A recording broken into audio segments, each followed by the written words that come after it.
Koppel, host of the Time for Coffee podcast, where you get firsthand career advice into the jobs and industries that interest you the most.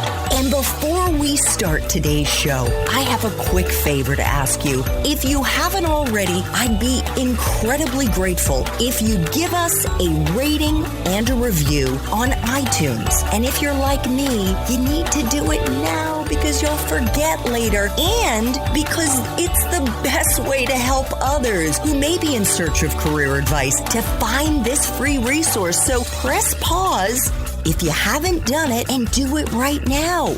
I'll wait. Thanks so much and enjoy today's show. Hey there, Java junkies. Welcome back to another episode of T for C. If you're interested in breaking into the beverage industry or the consumer goods industry, then this is the episode for you because my next guest is the president and CEO of the Boston Beer Company. And before that, he was the president and CEO of Peet's Coffee. But before I introduce you to Dave Burwick, I want to make sure you've signed up for the Java Junkies Journal. That's T4C's weekly newsletter that comes out on Mondays, and it's got unique insights into dozens of different industries from the professionals who are actually working in them. Just head over to the Time for Coffee website at time4coffee.org, and the sign-up box is right there. Now, my Java lovers, please grab your mug and take a chug of your favorite Peet's Coffee or Stumptown cold brew, because it's time for another caffeinated career conversation. And my guest is Dave Burwick, the president and chief executive officer of the Boston Beer Company, which in 1984 began brewing Samuel Adams beer, which is one of the largest and most respected craft beer brands in the Boston Beer Company's portfolio of brands. Dave is a highly respected and authentic leader with a strong track record of building effective business strategies and creatively executing bold initiatives in the companies where he's worked.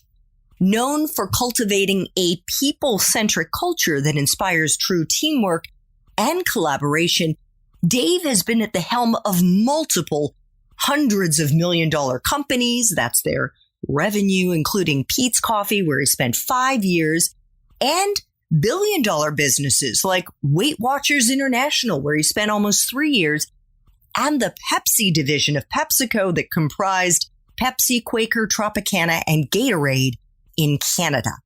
In all, Dave spent 20 years in a variety of roles at PepsiCo, including as Chief Marketing Officer for PepsiCo North America Beverages, a role he was asked to take by the chairman of PepsiCo, making him among the 29 top leaders of PepsiCo who advise the chairman on company strategy. Dave, welcome to Time for Coffee. Are you caffeinated and ready to go?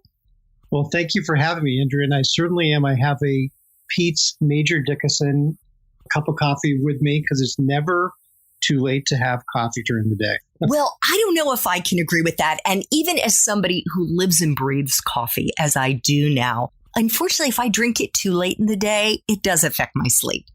Well, fortunately, I've never had that problem. And so it just does what I want it to do whenever I want it to work. So I'm very happy, even though I'm not in the coffee business anymore, I'm still a happy and loyal Peet's coffee drinker. Clearly. And actually, when I drink Peet's, I experiment. I try all kinds of coffee. I did actually also drink the Major Dickinson blend. And is Peet's just known for the dark blends of coffee? Is that primarily its niche? That is true. I mean, that's how Peet's really started, was with a darker, richer blend that the founder, Alfred Peet, really preferred. And Peet's was really the first specialty coffee roaster to introduce that type of bold flavor to the American coffee drinker. Yeah. And I learned from listening to another podcast interview that you gave that actually Starbucks was modeling its stores, I guess, off of Peet's, which had the first storefront. Well, it's funny because most people don't know the story, but the original founders of Starbucks actually learned how to roast from Alfred Pete in the Bay Area. And then they headed up to Seattle to start their own business. And then the early coffee that they actually sold was roasted by Alfred Pete. So they started Starbucks by selling Pete's coffee, and then eventually learned how to obviously source their own beans and roast them on their own. So cool. One day it will be a Jeopardy question.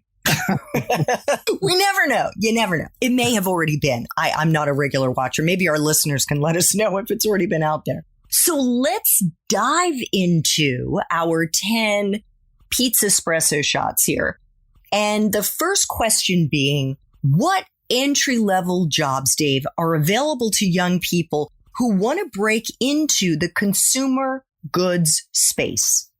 Yes, and I will say, and I'll speak for Boston Beer, and I'll try to apply it to other areas as well. But for Boston Beer, we hire probably about 20 or 30 college graduates every year into our sales organization. So sales is really the good place to start at Boston Beer. And I would say that's true in a lot of larger, consumer packaged goods companies. They recruit for out of college for sales roles, and you start there, and then your career can take any turn from there. And recognizing that, particularly in these types of businesses, understanding the selling process and having interactions with customers is a great way to develop yourself to do anything in those businesses. And is it sort of a rite of passage? I'm thinking as I listen to you, I've learned from those I've interviewed who are in the kind of talent and entertainment space, especially those who represent clients.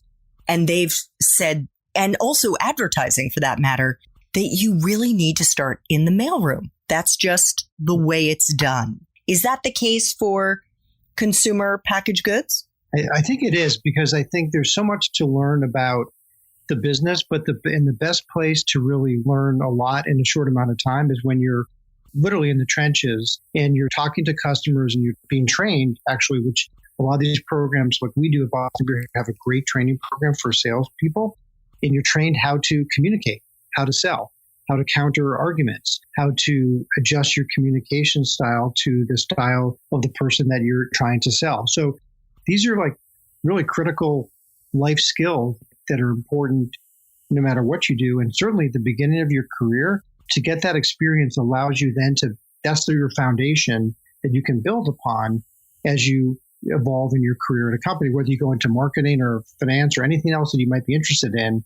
Having a sales job really is a great learning experience that sets you up for success. Yeah, it certainly sounds like it. So Dave, what is a useful hard and soft skill, hard being the technical skills, soft being more people oriented, that you look for in the young people that you hire? So if we're hiring people right out of college for a sales role, for example, we don't really look at, because at that point you really haven't developed a lot of skills. We don't expect that people are very accomplished. So we look beyond that. We look sort of at behavior, motivation versus acquired skills. We want to find people that have spent some time trying to understand themselves and what they're interested in. So people who have self-awareness, people also who are willingness to improve themselves and looking to learn and to grow. We also look at people who we believe might have leadership capability because, at Boston Beer, we think of everybody as a leader, whether you have 100 people who might work on your team or nobody. You have to know how to lead and influence people across the organization. So it's really more, I guess the way you describe it, Andrea, it's more the soft skills that we look for. We also look, I'd say, try to assess character. Is this somebody that I can trust? Is this somebody who's competent, who really wants to do a good job and wants to learn? Is it somebody who has courage and is willing to speak up, and when they see something that they don't agree with or something they don't like, that they feel confident sharing that information? And lastly, I'd say, is it somebody who has humanity? Because we want to create a culture where people enjoy working with each other and people respect other people, not just for what they do in the workplace, but for who they are as a total person. So when we meet people, and it's not necessarily easy to assess this in interviews, but we have a pretty extensive interview process, and we try to understand who is the person that we're bringing in, and will this person, if they join the company, will they increase the average for the entire company?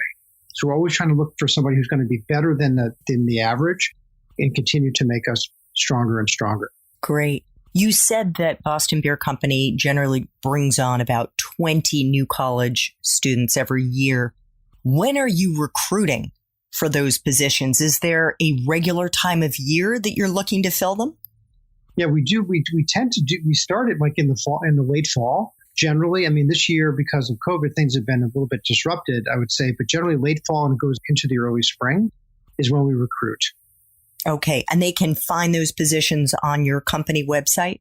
Absolutely. They should go to the website, our careers website, and check it out. And if they're interested, absolutely apply. Okay.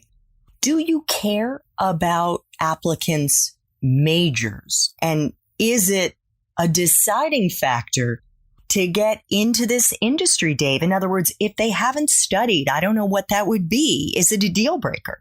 Not at all. I mean, I think whether and I was a liberal arts major, and I still believe strongly in the liberal arts, but you could be a liberal arts major, you could be a business major, economics, whatever it is. It honestly doesn't matter because we're going to train you and develop you into a leader. And so I think it's just somebody who has applied themselves and got something out of their college experience. But again, what you studied absolutely does not matter to us. It does not matter.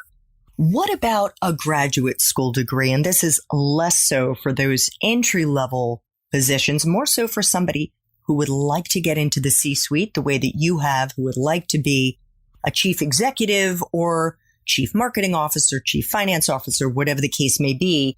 And if so, what do you think are the most useful grad school degrees to get? I would say, well, first of all, I wouldn't worry if you're just leaving college or just out of college. I wouldn't worry too much about graduate school until you get some experience. But having said that, I think it depends where in the organization you go. So there's really probably two different pieces. One is if you end up in brand management as a career, or certainly at Boston Beer, an MBA can be helpful. It's not maybe as important as it was 10 or 15 years ago, but it still can be very helpful. And then if you're certainly like on the brewing side, there are technical, degrees in biology, chemistry, et cetera, that a lot of our folks have that could also be useful. But beyond that, we don't have a culture that's really dominated by graduate degrees. Other companies might be more so, but I think really the best thing to do is when you start out in a role somewhere, and then you'll understand pretty quickly whether you need a graduate degree to get to the next place based on what your interests are and where you want to go. Because it's a big investment. It's not just the investment in the cost of graduate school, but it's also the opportunity cost of not working for, say, a couple of years and earning income. Interesting. You mentioned that it's not as important now, maybe, as it was 10 or 15 years ago. Why is that? It's a good question. I just think our culture was such, back in the day when an MBA, as an example, was something that was really a requisite for advancement into the C-suite level of many organizations. And I don't, today you look around, you just don't see, again, it varies by industry and company, but I just don't see the preponderance of MBAs. And I also know, for example, and I have an MBA, but I also know that when I look at candidates within the organization, say we're promoting people or moving people around or discussing this person might be a very high potential person, I've never go back and look at their education, quite honestly. Like instinctively for me, whether they have an advanced degree or not, doesn't matter. What matters the most is do they perform well in their job? And do we think they have the leadership capability that's required to be successful at the company? Got it. Dave, what kind of life experiences, so those experiences we have outside the classroom, do you think are most useful for someone starting out in this field? And maybe it includes being a beer drinker, being a coffee drinker, enjoying a good Mountain Dew, every now and again.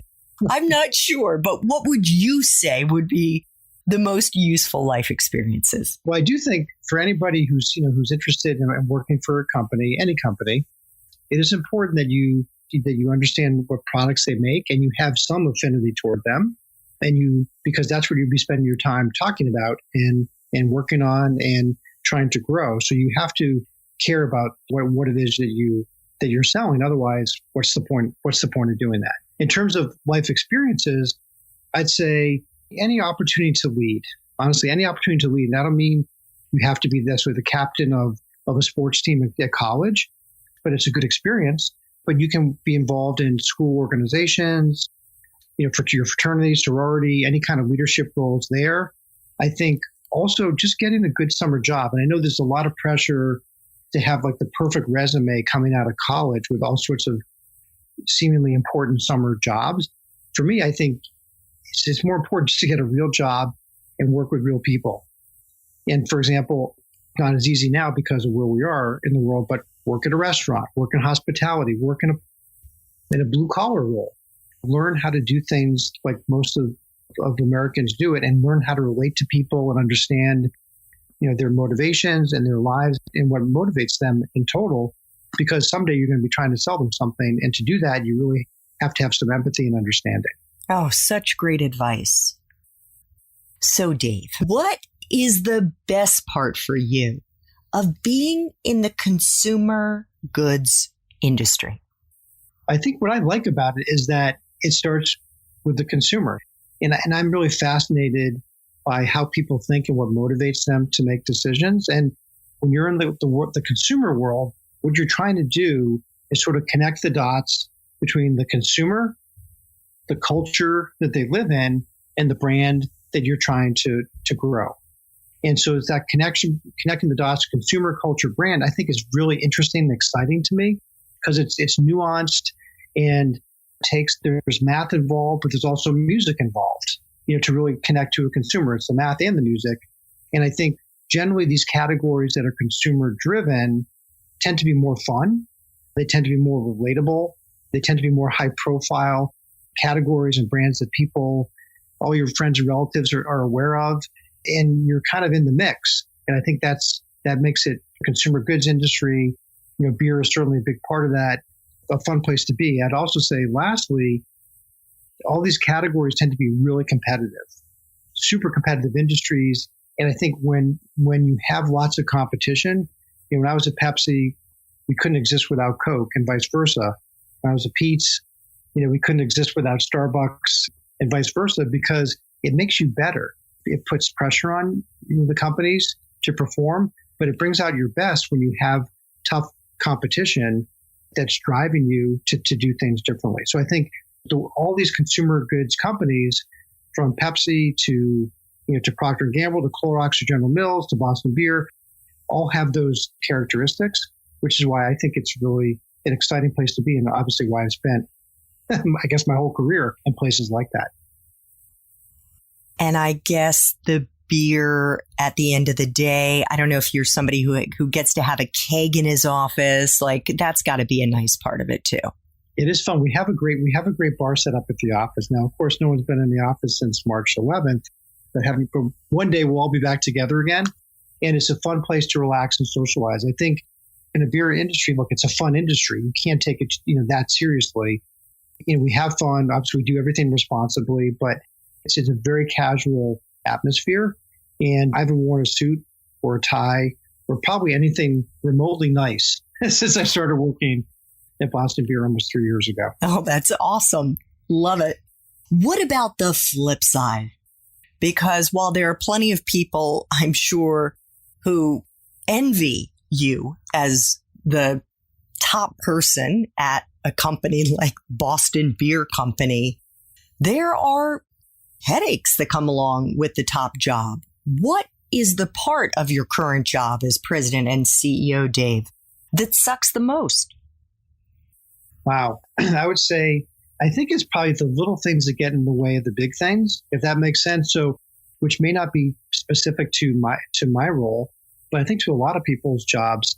And that is, I'd say today, like endless emails and meetings. In this case, we used, Microsoft Teams or Zoom, that I think take away from my time and my ability to think about the future or to spend more time one-on-one with people. So it's really about the things that are and you can get sucked into just the maintenance type of work, but you're never going to advance toward your goals or grow your business the way you want to if you're bogged down in those things. So for me, it's like, how do I free myself and how do I have the discipline to only deal with those things at certain times of the day and devote my other time to things that are most important. Do you have a good system?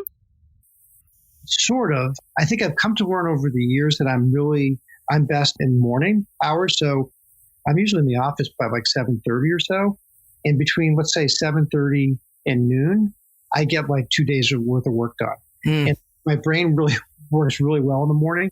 And then after I'm hitting like 4 or 5 hours of meetings, I start to get more tired. So I relegate some of the kind of rote things, the email exchanges and responses, to late afternoon toward the end of the day, when I know I don't need to use my full brain power sometimes. And I dedicate my full brain power in those big projects that I want to work on. I schedule for the morning hours. So I am definitely not going to take it personally that you scheduled this interview for non-peak brain power hours. I'm just teasing. Okay.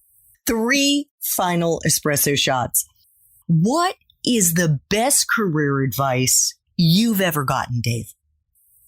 I've been fortunate to have received a lot of good advice. I think that probably 1 or 2 things stand out to me. One is the need to constantly kind of self-assess and get in touch with yourself, be self-aware as you go, so you can constantly reinvent yourself and keep growing. Because I think when you can work, in one place for a number of years, you get into a pattern that kind of puts you down a certain path that may not be the right path in terms of just your own development. So you constantly have to take a step back and say, okay, what am I doing that I like, that I feel good about? What am I doing that I don't feel good about? And you certainly should have a manager help you with that, or a friend or a colleague. And if you can identify every once in a while, I try to do it every year, what are you happy about? What are you unhappy about? Then you can address the things that you think you're not doing well, and constantly sort of try to really, I use the word reinvent yourself, a different person. Sometimes you can will your way to better behavior and create good habits, but you have to force yourself. So I think it's really important to be attuned to what you like that you're doing, what you don't like. And I think the second thing I would say is really just focusing on just a few big things, because I think there's a tendency in any job to try to do everything and touch everything a little bit, but you should really think about it. Whatever role you're in, it could be your very first job out of college. And again, you get advice from your manager, but you should be able to identify, if I just do like 1 or 2 things really well this year, what should they be? And make sure you stay focused on those things. Yes. There's a wonderful book written by Malcolm Gladwell that talks about, and now of course I'm like, and what was the title of the book? No, I'll think of it in a second. But he goes into the value of accruing 10,000 hours of expertise as a way to become really valuable. I mean, he's really looking at, I believe the book was it Blink? I think it was Blink. Yep. It was Blink. And he's looking at the people who've become the best of the best, whether it's a chess master or someone else who's at the very top of their industry. And he says it takes about 10,000 hours, which I did a back of the envelope math calculation. It's about, if you work 40 hours a week, that's about 5 years. 5 years of work to build your skill set and become really good at it. Do you agree with that? I agree. I do. I think one of the things that I've had to deal with in my career is I feel like I'm a really good generalist. So I don't have that one like towering strength or specialty, because I probably didn't spend that time on the one thing. Because a lot of things have always interested me. I've never been interested in just one thing. So my career has been how do you come in as a generalist and make that an advantage and make that a positive. But I do believe that, look, if you want to get good at any craft, anything that you do, you have to commit yourself to it. You can't mail it in. You can't pretend. And I think that's also why when you look for jobs, you should look for, particularly that first job or second job, it's something that you have passion around and that you can get excited about, and you can motivate yourself to be better. Because it doesn't really matter what you're doing in that first or second job. It's about building capability, building skills, building self-knowledge that you can then take with you to the next thing, whatever that might be. Absolutely. And yet, I do know that there are some young people who haven't yet identified a passion. And in those instances, I would say follow your interests. Don't stress yourself out. Like if you're interested in beer, if you're interested in coffee, if you're interested in fashion, if you're interested in whatever it is, start there. Because so much of our lives is iterative. So much of our careers is iterative. Yeah, I agree completely. I think of it this way. I think of it, and Andrew, what you just said, it's like it's a journey, right? It's just a journey, and it's got to start somewhere. And then, but that one step can lead where you maybe thought it was going to lead, or it can lead to a completely different direction. And so it's really about just cobbling together the different steps along the way.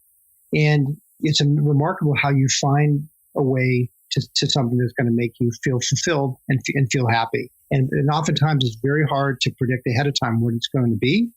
And the key, I think it's important just to keep an open mind and really make a strong effort to get the most out of whatever that experience is. 100%. And maybe because, Dave, I interviewed earlier today a man who started out in the music industry and went to a school where he studied like music composition and theory and a little technology and whatnot. And he has, honest to God, improvised his way into the tech startup world. And he's been in the tech startup world for about 15 years. And it is all about improvisation. And I think that is, in fact, the way so much of our careers unfold outside the music industry, outside of, doesn't matter what that space is, because shit happens. Like curveballs get thrown at you, like the coronavirus and other things. And you have to improv. You have to figure it out. That's exactly right. I mean, I agree completely. And I think something else I wish I had thought about before, it's funny because I look back at my time in college, which was a college called Middlebury, which I know you're familiar with as well.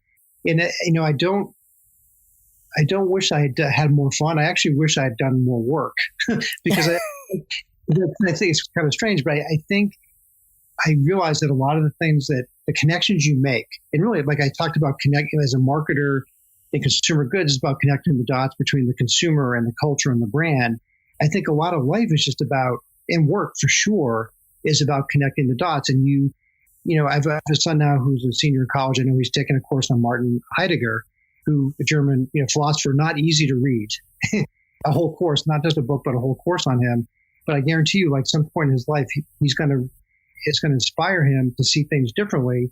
And you can make contributions and see value in things that other people don't see when you have all these different currents running inside of you. And I think that's what makes life interesting too, is connecting to maybe things that seem unlikely to be connected together, make them fit. And yes. I think certainly as a marketer, as a brand person, that's really valuable. I love that. Thank you so much for sharing that. So Dave, what movies, if any, or Netflix, Amazon, Hulu shows or books do you think accurately depict your profession? Okay, that's an interesting one. So I can think of a few things that depict parts of what my life is. Mm-hmm. One of them, I would say, Billions, which is just such a well-written show. And for me, it's not because you have to be a jerk to be successful, but it kind of talks to the nuances and the complexities of humans and human relationships. And, is Paul Giamatti, is he a good guy or is he a bad guy? Is Damian Lewis a good guy or a bad guy? It changes every episode. You don't know. Mm-hmm. I think that's the reality of dealing with people. People are very complex, and understanding what makes how people think and what makes them behave is really important to understanding how to be successful in a large organization. So that's one of them. Game of Thrones, one of my favorites, is certainly. Love it. And I think just the utter competitiveness of Game of Thrones. And as an example, this year, beginning of this year, we at Boston Beer, we have a product called Truly Hard Seltzer, and it's been quite successful. And our goal is to keep it that way. And one of our big competitors, Anheuser-Busch InBev, was coming into the category with Bud Light Seltzer back in January. And we talked about it like it was the White Walkers were coming. So we had to prepare. Because they're going to keep coming, and they're going to keep coming, and they're going to keep coming. till you get like the Night King or whatever, you're not going to succeed. So it is that kind of competitiveness, and it's fun. By the way, you don't want to work in an industry where it's just lackluster and competition doesn't matter. I mean, that's unlikely. Most industries have competition, good competition. But for me, I think Game of Thrones, certainly Pepsi, my Pepsi days, my Pete's days, even in the Boston Beer days, actually all three of those companies were sort of the underdog against much bigger competitors. And I think that Game of Thrones kind of mentality is interesting. I think I'll say one more, which is one of my favorites, which is no longer on. I think it was on Hulu, and that's Nathan For You, which was kind of a fun, quirky show about how to market something that's seemingly unmarketable. It's called Nathan For You? Nathan For You. And it's a guy, Canadian guy, Nathan, I forget his last name, who had this show who basically he would partner with different people who were looking to make their companies or their brands successful, and he would use very unconventional, super creative, and kind of on the edge type ideas in order to do that. And I think for me, what that talks to is really the creativity is rare in this world. It's, you see it in the entertainment industry for sure and other kinds of storytelling businesses. But I think generally within the world of business, creativity is a very rare talent. And I think trying to find it and to attract creative people to your organization and treat them, sometimes you have to treat them a little bit differently because they just operate differently, is really important because people want to be presented things in a different way, in a new way, in an exciting way, in a compelling way. And they want to be drawn into storytelling, and creative people can do that. And, the average people can't. Oh my gosh. Can't wait. I've watched Billions, love Game of Thrones. Haven't watched or heard of Nathan For You. His name is Nathan Fielder. That's right. And we'll include show links to all of those in case you want to watch. So final espresso shot, Dave. What would Java junkies be surprised to learn about this profession? Okay, well, I'd say probably a couple of things. I mean, one is you have to sell a lot of different constituents before you even get to the consumer. So people tend to think, hey, I have a beer at Sam Adams or Truly Hard Seltzer, and I want to sell it to the consumer. And I'm going to market it to that consumer. In our industry, it's different because you have to go through a beer wholesaler. So we at Boston Beer are not allowed to distribute our beer straight to the grocery store or the liquor store where you would buy it. We have to go through about 400 different beer wholesalers. But in order to get to the shelf at your local, Kroger or your local, liquor store, we have to get our wholesalers excited about what we're doing. So we have to sell them. We have to sell actually the folks at Kroger, and we have to sell the consumer. So there's like multi-layers of persuasion required in order to get your product onto the shelf. The second thing I would say that's different is that this category, the beer category, is just hugely competitive. And you think of, there's the big players like Anheuser-Busch InBev and Constellation, who makes Modelo and Corona, and Heineken and Molson Coors. But you also, in our world, have about 8,500 or so small local craft brewers all over the country who make great beer, who we have to compete with. So we really have, call it 9,000 or so competitors that we have to compete with every single day. And again, back to what I said earlier, that's what makes it kind of exciting too, and forces you to be as good as you can possibly be. Yeah, I think that's why maybe the White Walkers is a good analogy, because you're thinking about all those 8,500 guys out there, those smaller craft breweries that are coming after you. Absolutely. Dave, thank you so much for making time for coffee today. I should have said make time for Sam Adams. It's almost that time. With me in the Time for Coffee community, this was just wonderful. Thank you very much. Thanks so much for listening to this latest episode of T4C. And if you're interested in learning more about my coaching services for confused college students and recent grads, feel free to check out the Time for Coffee website under the coaching tab at time, the number 4, coffee.org, or text me at 202-236-5712. That's 202-236-5712.